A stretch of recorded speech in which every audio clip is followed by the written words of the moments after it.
Okay, now while our conscious mind processes limited information, what does our unconscious mind do? Processes everything. Everything. It takes in everything. For example, how many of you have had this experience? You're walking in a mall and you just have a sense someone's looking at you from there.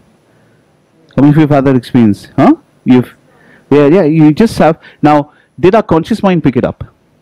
No, it's our unconscious. Okay, and our unconscious is our senses can be very, very open. Our unconscious mind notices, observes, records everything. So even our childhood memories, like all our experiences that we've gone through, actually unconscious mind is a storage house. It stores all that information. We may not consciously remember it, but unconsciously we remember it.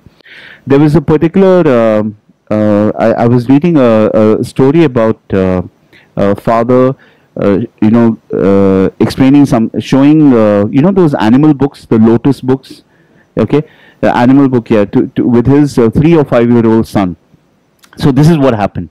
So he's sitting, he's taking the book. They'd just gotten the book. So he opened the book. His son is sitting down here and he's turning the pages and he said, that's a lion and that's a zebra and that's a crocodile. And the son's going, whoa, whoa.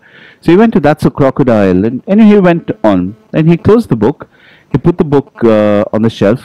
And then he was just talking to his wife. He said, I wonder how many teeth a crocodile has. And the little boy said 172.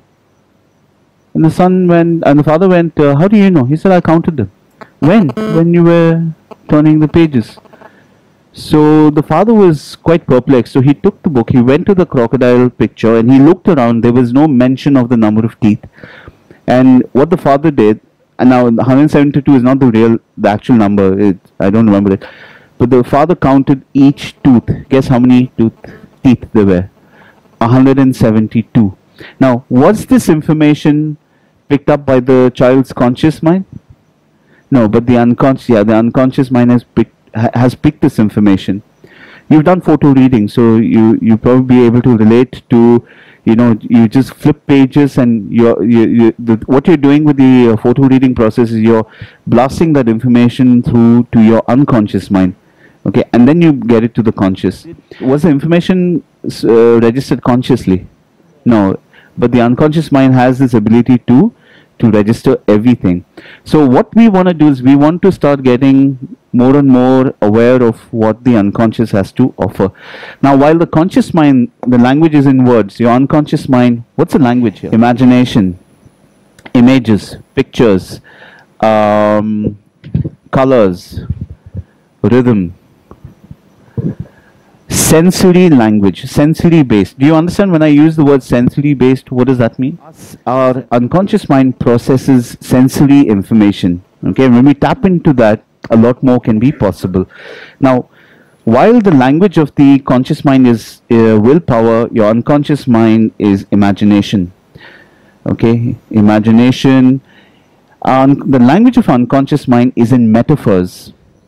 That's why sometimes have any of you had dreams that you just couldn't explain? Yeah? Now that's the language. Our dreams are very much the unconscious communicating. Okay? And it will not speak to us in a way that the logical brain understands. It will speak in riddles.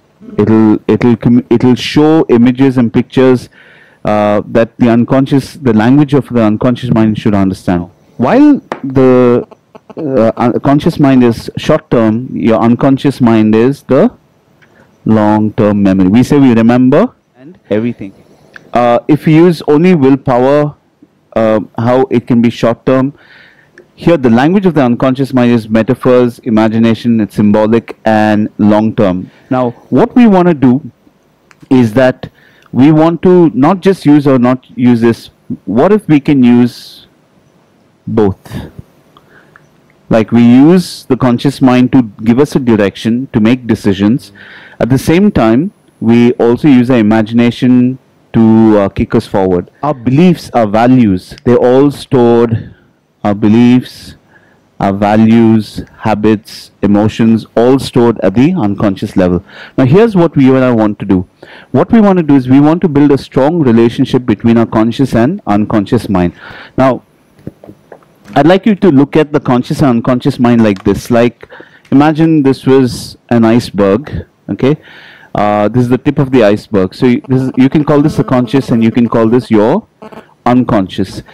Now, when we create change or any kind of transformation, we want that change to happen over here, okay? And what we want to do is we want to build a strong relationship between your conscious and your unconscious mind. Have you ever used the experience, my head is telling me something, my heart is telling me something else? Okay, so there are two parts to us, right? So you think you should be doing something and emotionally you might be feeling differently about it, all right? So you might have a different belief about it. So that could be conflicting. Now, the starting point with working with the conscious and unconscious mind is to build that relationship between the conscious and unconscious mind, and a lot of the answers are available over here.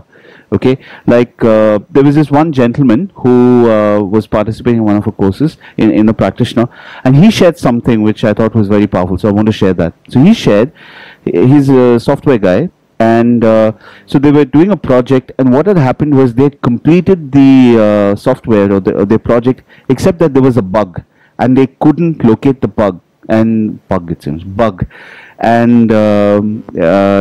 were close to the deadline, and for weeks they had tried, they were just not able to locate the bug. And what had happened was he kept trying, there was no answer. One night when he was asleep, there was a number that flashed in his mind. I think it read 2688. So he woke up and he took his pad and he wrote that number down, 2688. And he went back to sleep. Next morning he went to the office, and on the software line he went to get which number? 26. He went to that number. Guess what was there?